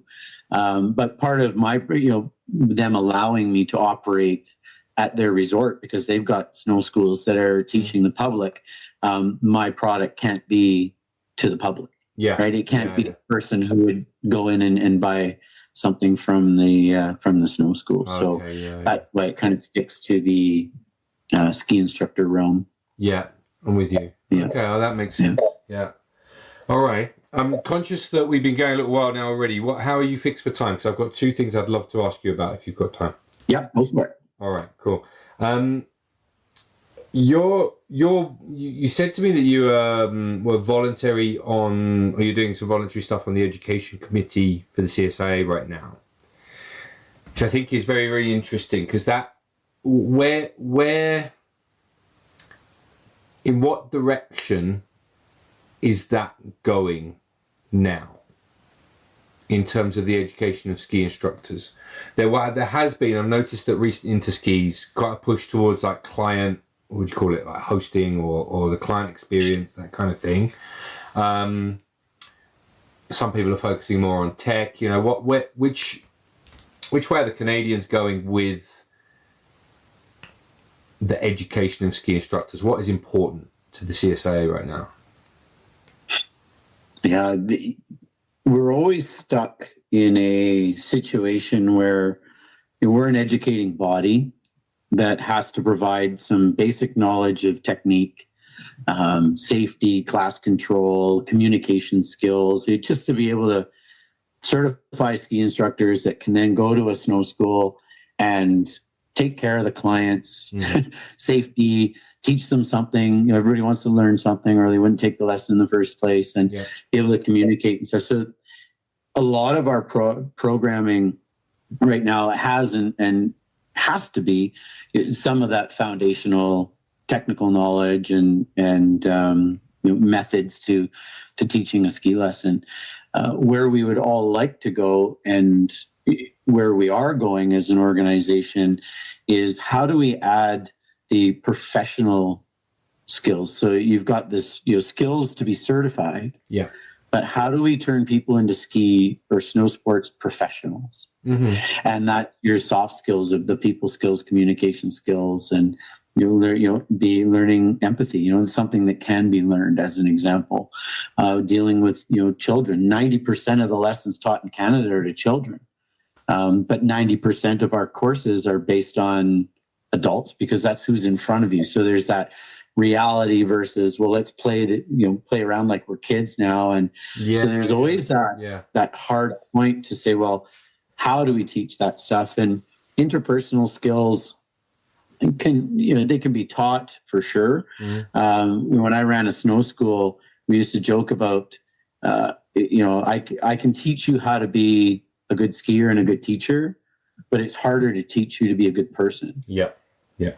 And we would spend most of our time on that aspect. If I think back to the issues we had with ski pros, or what we focused on in our morning sessions, it was less about the technical side of things and more about the interpersonal side of things. So we're struggling right now, I think, a bit, is to decide when, where, and how to deliver that type of learning. And that type of education. And so it's always there. It's always talked about around the table. And then you sit down and you start laying out, our level 1 course is 3 days. Yeah. Okay, so what do we cover in our 3 days? And you go back to, well, you got to teach people how to demonstrate a decent snow plow and parallel skiing. So you got to work a bit on their skiing, and you got to show them a progression for somebody out of the rental shop, how to carry the skis, how to maneuver in snow with boots on and skis on and stuff. So all of a sudden your 3-day curriculum's covered, and you haven't gotten into some of those other skills. So I think you'll find us down the road more, hopefully getting product like that online, right? There's a lot of things you can do online. And then if you do it before the course, then you can talk about what they've learned on the online portion while it's happening in front of you on snow. You see, there's every course I've taught, somebody got frustrated about their skiing, or got nervous on a piece of terrain, and I had to work through that with them. If our candidates had already experienced knowledge about that type, how to deal with somebody who's afraid, or how to deal with somebody who's gotten frustrated, they would see it, and I could bring it to light in through the teaching. And so I think that's probably where you'd see us going. You run that risk of being a university versus a trade school, where university is very education led. Here's the knowledge you need to know to pass your exams, to then go into the workforce and learn your trade, versus a trade school where you're already becoming an electrician or something like that, where a plumber, where you're actually, you do a little bit of classroom, but most of your learning is real life in the workplace. And so you're learning what you need to be successful in your trade, versus learning the knowledge and then going to a snow school, and through their training sessions, the ski school director, the technical director, the trainers teach you how to use those skills to then learn your profession. So if we can bridge that gap, I think that would be where we as an organization would find more success down the road, and where the link between the product we produce and what that product, the ski instructor, is, and what they have to deliver on snow through the snow school. Because at the end of the day, we could have people who know a lot about technique and good ways to position their people on the hill and demonstrate and all that kind of stuff. But if the client doesn't come back, that there's no lessons to teach. So, and that's isn't that the hardest thing about running a ski school? Essentially, it's something that we I won't say we struggle with, but we sell a slightly premium product. So we don't do like group collective lessons or anything like that. So we only do private lessons, which is a premium product to a certain extent. And so I can't really, that doesn't fit with putting or giving a chance to inexperienced instructors. Right? Because someone's got to teach their first lesson at some point and make all the mistakes that I made and everyone else made. And you generally tend to make those. You get thrown in, here's like 8 little Johnnies or whatever in the group class, and away you go. At some point you've got to do that lesson. I wonder, I've been thinking about this for years, and I just haven't had really, I'm surprised that I don't have more young kids who aren't necessarily academic knocking on my door saying, hey, can I get some sort of apprenticeship or something like that? Because what I'd really love to do is and if you're out there, by the way, and you're listening to this, message me if you want to do that, because I want to do that pilot with someone. But what I really love is to take someone, and I think we might even be doing that this year with our own instructor course. We haven't worked out how we can do that yet, but I'd love to take someone and kind of give them the apprenticeship that I kind of never had. You might have had a couple of influential people here and there have gone, oh, just try it this way or whatever. But a lot of the time you're just working this stuff out on your own. And I could see a way that if you had someone who was really keen and said, Dave, I want to make my life as a ski instructor. I want to start with you guys at 16 and I want to make it to the top. I have my own ski school and do my own thing. There's a definite way that I could bring that person within the ski school. You'd start off, you maybe do a year of shadowing, right? Like you do one season of, all you do is shadowing. Like just go out with Max or Stuart or Gabby or whoever and just watch, right? Watch, and every now and then give a bit of a hand or pick a kid up or something like that, right? And then you start, you go through your exams. There's a definite way, but what I don't get is the supply of people wanting to come to in the other direction, which is like potential apprentices. I haven't got any. No one writes to me about that kind of thing, and I wish they did because I would set it up tomorrow, definitely.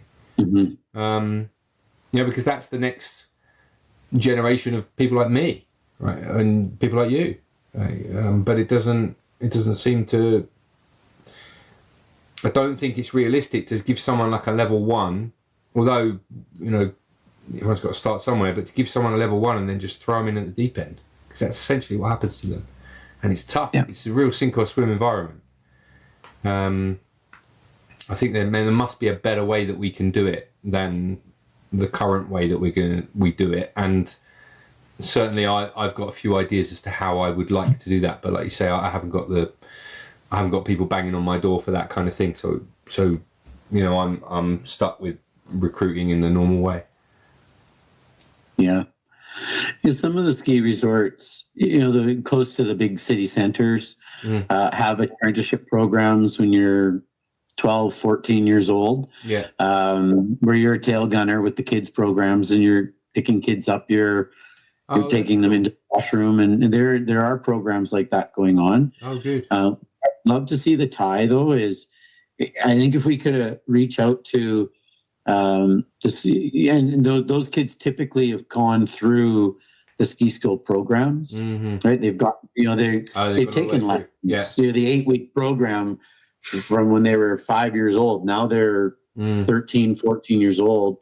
And you say, hey, and then the program says, well, the next group for you is apprenticing as a ski instructor. Yeah. And we'd like to see that. Yeah, and that to a certain degree happens with ski racing as well. When you're 15, 16 years old is when kids usually drop off, after first year of FIS or so, and they realize they're not going to make it or they're not enjoying it anymore. Then we try to recruit them into teaching the entry level racing. And so you do get some of that, but it's not recognized as an official apprenticeship. And that would be, we've tried as with the Alliance a number of years ago, I think it was about 8 years ago, where we created an official apprenticeship like program for a lot of the resorts that just aren't getting level 1s or people even take their level 1. And so we gave them, and a lot of those resorts up north or areas, smaller communities where their snow school directors might be a level 2. They may not be a level 4. And so they don't even, they haven't had the opportunity to learn how to train people, how to teach. Yeah. So we said, week 1 through week 8, here's a process you can follow and teach this and teach that. And so we put that into the programming for those resorts. And so, it would take a more conscious effort and time. But I think that if certifying bodies were to create a program like that and recognize it as an apprenticeship hours towards your level 1. And so our apprenticeship program, what happened then is the 8 weeks that you were shadowing and apprenticing, that was your 3-day level 1 course. Exactly. And then at the end, you had a certified level 1 course conductor come to the resort and watch them ski, watch them do some practice teaching and sign off on it. So there was and the resort, some of the resorts actually covered the cost of that course conductor to travel up there and do their day. So there was no cost to the apprentice. Yeah. And then they got a free pass. They didn't get paid. Maybe staff discounts in the cafeteria. I'm not sure. Yeah.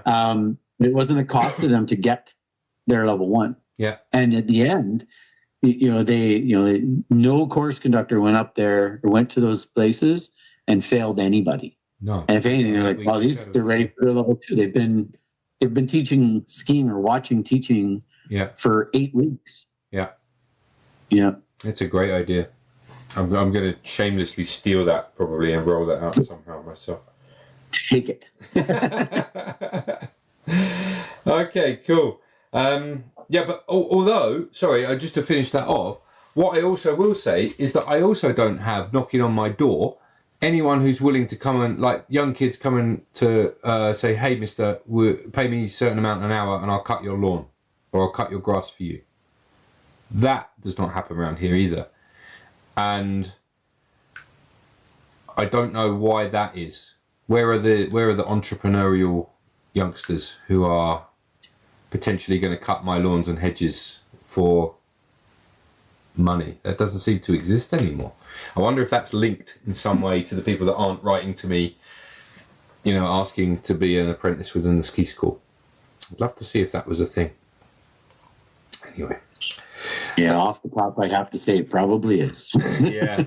I agree. Last question for you, because I think it's super interesting, is the one thing that you've done. One of the reasons I set this podcast up was because I wanted to continue to learn once I'd fully certified. And I couldn't find anything to do.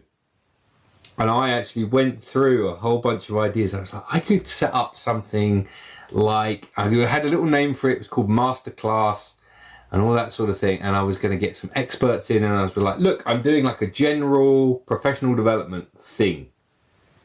And then lo and behold, about a year later, I see Warren's Ultimate Ski Congress. And I was like, that was the idea. That was the one. That was the thing that I really, really would have loved to have set up. Something like that, which is just a general massive ideas swap with people coming from all over. How did that come about, and where did that all come from? I mean, what was the idea originally for that? Yeah, I'll take you on a bit of a trip on this one. It started in 2011 at Interski in Austria, where that was my first time as a coach. I was the assistant head coach for the Interski team. And I was out with Martin Jean. He was the director of education for Canada. John Gillies was the head coach, so he was doing his head coach stuff. And Martin came and he said, so, how's it going? I said, oh, good. We're got the details going. The team's training well. And he says, are you getting what you want from this Congress? Are you getting what you need?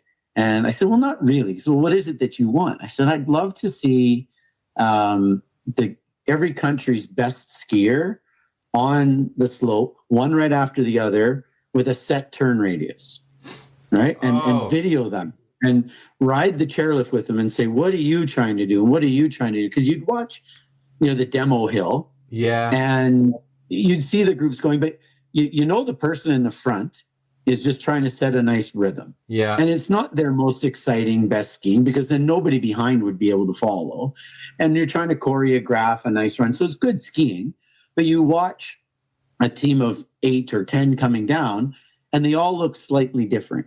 And so which one represents the Canadian style? Which one represents the Austrian style? And then you realize nobody really represents the style, because they're all, like we talked, different body shapes and all that kind of different, And so they said, well, if we were one by one at the top of the hill, and I say, okay, everybody, show me a short turn as fast as you can go down this pitch on the skis that you're on, do big turns. So we did a bunch. So he says, we can arrange that. So we went into the coaches meeting the next day, and Martin said, we picked some, the Austrians and the Italian guy, and we just said, hey, can you meet me at the demo slope at 2:00? And we got permission to use the demo slope. So we had a perfect slope. And I just videoed them all coming down one at a time. And the conversations on the chair and of the, what are you doing? How did you do that? How did you get your butt on the snow and all that kind of stuff? Yeah. The people that were chosen that came out were just, at the end, they said, I've never had an experience like this ever in my life, where I wasn't out presenting my country's philosophies, and I was just sharing what I think about, what I do, how I got to where I am. And so that cued it in. And then for the subsequent, the 2015, 2019, it became more of an unofficial part of Interski, and where I organized the technical comparisons. Yes, so that's the video that I was just about to mention. So I remember the original one. I can't remember. I remember that I've watched it so many times. There was an original one. It wasn't you that was presenting it, though. I'm sure it was a different guy. But there was an original one that had a French guy in it, a Swiss guy in it, had German, and it was just guys free skiing down a slope. And there was a roller on it, and there were guys like dragging their hip over the roller, and all the Swiss guy was all out of shape. And I remember distinctly that video, And it was absolutely brilliant for exactly why you mentioned. I'll if I can find it, listener, I'll drop a link down below. Yeah. But in the description box. But then I remember that it got more official. Project. It was your. That project. was my project. It was you. Then. Yeah, and So the cameraman was me and my Eastern counterpart, the head coach John Gillies, and so there were 2 sets of videos that came out of that. One that was an official CSIA video. John put together and voiced over. And then, because he was the guy doing a lot of our videos back then. And then the one that I put together, which was just one right after the other. And that's it. And then we did it every year after. And at the end, I'd even start putting, here's the ski they're on. This one's on an 18-meter ski. This one's on a 15-meter ski or 13-meter slalom ski and all that kind of stuff. And it was... That's where it all started from. So and every year afterwards, coaches from other countries say, "Hey, are you doing the technical comparison again? How can I help?" And we started our first year with maybe 5 countries, and then in 2019 we had almost too many people wanting to be involved, which was incredible. That was the year I'd broken my leg, so I had other people help kind of run the show for me because I was just at the bottom in my crutches. I couldn't ski yet. So, but that's where it all started. And the idea was to, interski was amazing for me. But I never, that's what I needed. And that wasn't a part of interski where you just had just the demonstrators riding the chairlifts together, talking about their own skiing and stuff. Right. So, I just put that one in I've actually positioned it to the CSI at the time, I think in 2015, after that one, saying we should put on something like this in between, every 2 years or the 2 years in between interski. Why don't we run something like this? And, the answer was, great idea, but we got courses we got to run. We don't have people to do that. So I just put it in my back pocket. And when I started up running my own programming, I thought, well, I can sell this. And I out to people I've known over the years from interskis and, hey, would you like to come on over to Canada for a week and put on this product? And now it's growing huge. Like I got coaches from all over the world reaching out, wanting to be a part of the program. So, and what's best about it is, it's a 4-day program. I grouped the participants in similar abilities, so level 3s with level 3s or whatever it might be. And you stay in your group for the 4 days, but you get a different coach each day. Okay. And we start the Congress by me encouraging, so take everything you know or think you know about skiing, put it in a little box, tie it up, put it over there in the corner, and come on out skiing with coach number 1. And at the end of the day, take everything you got from that coach, put it in a nice little box, label it, and put it in the corner. And then you do that for the 4 days. And at the end of it all, you go home, you sit down, and you open up the boxes. Now you got 5. You got yours, and you got 1 from each coach. And you start going through it. Go leaf through your box. What did what's something that stood out that's common amongst all 4 or 5 of them, or maybe 3 of them? What was common? Pull that out, put the lid on the box again, put it back in the corner, and go and develop that idea in your ski. Go and develop your understanding of it. Experiment with it. Try it with beginners. Try it, at your snow school with your friends or whatever it might be, and learn that piece of knowledge that was presented. 3 different ways, 4 different ways. But go and learn that piece, and then that's yours. And then you go back to your boxes and you open it up again. What else do you find in there? And maybe there's 1 or 2 things that don't link up, and maybe you just leave them there because maybe you're not ready for it yet. Maybe next year you'll open up that box and that makes sense now that I've got these other 3 pieces of the puzzle in place, and go through that. And so that's the process, and it's exposing our profession, our members, to something that they will never have access to. You're never going to get that knowledge firsthand, right in front of you on snow while it's happening. And so that's where it all That's where it all came from. And it's the most fun you'll ever have in 4 days. And, the coaches, we all stay in a big condo together. We have dinner and breakfast together. And you hear the stories, and some of them are just crazy stories that have nothing to do with skiing. But most of them, there's always some sort of ski story that gets told over dinner, and it just goes from there. And the coaching staff, all these wonderful people, they're learning just as much as the people who they're working with on snow. Because we have a morning session together. This year, what we're going to do is we're actually going to do a technical comparison where we'll all go to the top of the hill. I'll ski all the participants down, and I'll have interviewed the coaches beforehand. So when Keely comes down, or when Casey comes down, or when Patrick comes down, or whoever is skiing down, I'll be cueing the crowd to look at what they're trying to show us. Okay, yeah. So because we'll go out, we'll watch our world-class skiers. You'll watch your favorite skier, and you'll come up with an idea of what you think they're doing. Yeah. But you don't really know what they're trying to do. No. And so I'll be narrating. I say, so Demelza, she's working on this right now in her skiing, and you can see it. Oh, right there. Oh, there it is. See that? Here it is, and you can. So the group can compare the skiers, but understand why they look different. Why their turn shapes were different, why one has it can ski faster than the other, higher edge angles or whatever it might be. So I think that's good. That's a new addition to the program this year. I think it's going to be pretty amazing. Oh, that's really cool. It's an amazing thing, really amazing thing, and I'm glad someone's doing it, and I'm glad it's you. What does your winter look like? So what have you got coming up this winter? Camps and clinics and whatnot? Camps, privates, clinics, the congresses, 2 congresses now. We've got one at Sun Peaks and one at Mount St. Anne in Quebec, so kind of hitting east and west. Lots of stuff.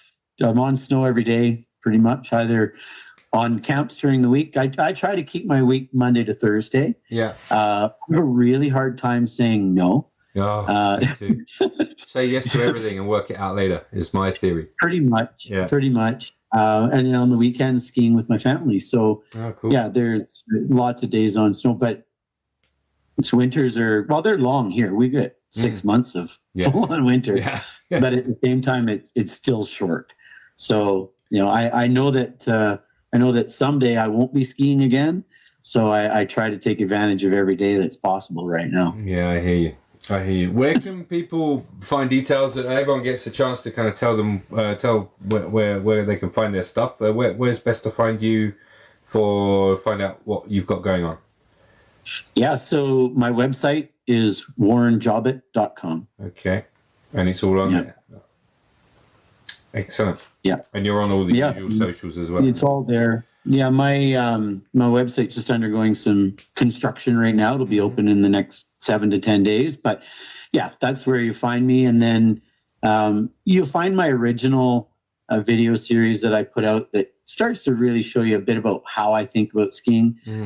I've simplified it since a bit, but from about 5 years ago on YouTube, you can just search Warren Jobbitt and see some of that stuff too. But the website's got all my contact information and all the programs too. Oh, that's really cool. Well, listen, I want to say thank you so much for taking the time to chat to me today. It's been brilliant. Thank you so much. Yeah, thanks for having me. It was a lot of fun. If I ever get a platform to talk about skiing, and if that helps people along the way, then I'll take it. Well, absolutely. And I've deliberately, as I think we talked about, try to keep this one fairly low in terms of technical, because I think my ones end up being more like who is the person, and I think you did a fairly technical one with Tom anyway, so people can go and find that. There's more other technical things out there, but you I don't know, you can't teach skiing unless you're skiing. Yeah. It's just a philosophical discussion. So it's true.